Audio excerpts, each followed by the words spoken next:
ಮೊನ್ನೆ ಬಂದು ಕುಮಾರಸ್ವಾಮಿ ಬಂದು ಅಳ್ತಾ ಇದ್ದಂತೆ. ನಂಗೆ ಗೊತ್ತಿಲ್ಲಪ್ಪ ಯಾಕತ್ತ, ನನಗಂತೂ ಗೊತ್ತಿಲ್ಲ. ಸಿರಾಕ್ ಬಂದು ಅಳ್ತಿದ್ದಂತೆ. ವಿಷ ಕೊಟ್ಬಿಡಿ ನನಗೆ ಅಂತ.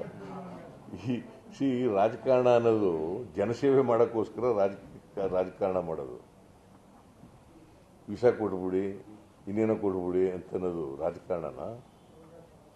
ಜನ ಆಶೀರ್ವಾದ ಮಾಡಬೇಕು.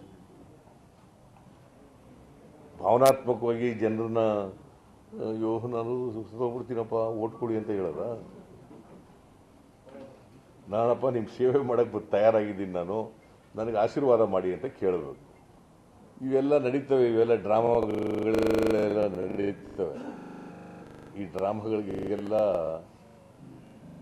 ಜನ ಮರಳಾಗಬಾರದು. ಇದು ಏನು ಹೊಸದೇನಲ್ಲ, ಭಾಳ ವರ್ಷದಿಂದ ದೇವೇಗೌಡರ ಕಾಲದಿಂದ ಕೂಡ ಇವೆಲ್ಲ ನಡ್ಕೊಂಡು ಬರುತ್ತಲೇ ಇದೆ. ಅದು ಕುಮಾರಸ್ವಾಮಿನೂ ಅಭ್ಯಾಸ ಮಾಡಬೇಕಾಗಿದ್ದಾನೆ ಹೇಳೋದನ್ನ. ಸೊ ನಾನು ಈಗ ಹೆಚ್ಚು ಮಾತಾಡೋಕ್ಕೆ ಹೋಗಲ್ಲ, ಬರ್ತೀನಿ, ನಾನು ಚುನಾವಣಾ ಪ್ರಚಾರಕ್ಕೆ ಬರ್ತೀನಿ. ಈ JDSನವ್ರು ಅವ್ರೇನು ಅಧಿಕಾರಕ್ಕೆ ಬರ್ತಾರಾ?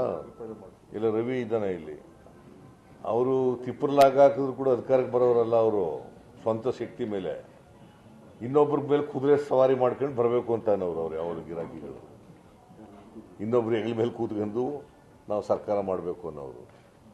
ಅವರು ಒಂದು ರಾಜಕೀಯ ಪಕ್ಷನೇ ಅಲ್ಲ ನನ್ನ ಪ್ರಕಾರ. ಅವರು ಮೊನ್ನೆ ಬಂದು ಕುಮಾರಸ್ವಾಮಿ ಬಂದು ಅಳ್ತಾ ಇದ್ದಂತೆ. ನಂಗೆ ಗೊತ್ತಿಲ್ಲಪ್ಪ ಯಾಕತ್ತ, ನನಗಂತೂ ಗೊತ್ತಿಲ್ಲ.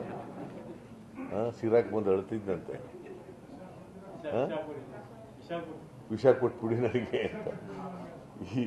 ಈ ರಾಜಕಾರಣ ಅನ್ನೋದು ಜನಸೇವೆ ಮಾಡೋಕ್ಕೋಸ್ಕರ ರಾಜಕಾರಣ ಮಾಡೋದು. ವಿಷ ಕೊಟ್ಬಿಡಿ, ಇನ್ನೇನೋ ಕೊಟ್ಬಿಡಿ ಅಂತ ಅನ್ನೋದು ರಾಜಕಾರಣನ. ಜನ ಆಶೀರ್ವಾದ ಮಾಡಬೇಕು. ಭಾವನಾತ್ಮಕವಾಗಿ ಜನರನ್ನ ಅಯ್ಯೋ ನಾನು ಸುತ್ತೋಗ್ಬಿಡ್ತೀನಪ್ಪ ಓಟ್ ಕೊಡಿ ಅಂತ ಹೇಳೋದ? ನಾನಪ್ಪ ನಿಮ್ಮ ಸೇವೆ ಮಾಡೋಕ್ಕೆ ತಯಾರಾಗಿದ್ದೀನಿ, ನನಗೆ ಆಶೀರ್ವಾದ ಮಾಡಿ ಅಂತ ಕೇಳಬೇಕು. ಇವೆಲ್ಲ ನಡೀತವೆ, ಇವೆಲ್ಲ ಡ್ರಾಮಾಗಳೆಲ್ಲ ನಡೀತವೆ. ಈ ಡ್ರಾಮಾಗಳಿಗೆಲ್ಲ ಜನ ಮರಳಾಗಬಾರದು.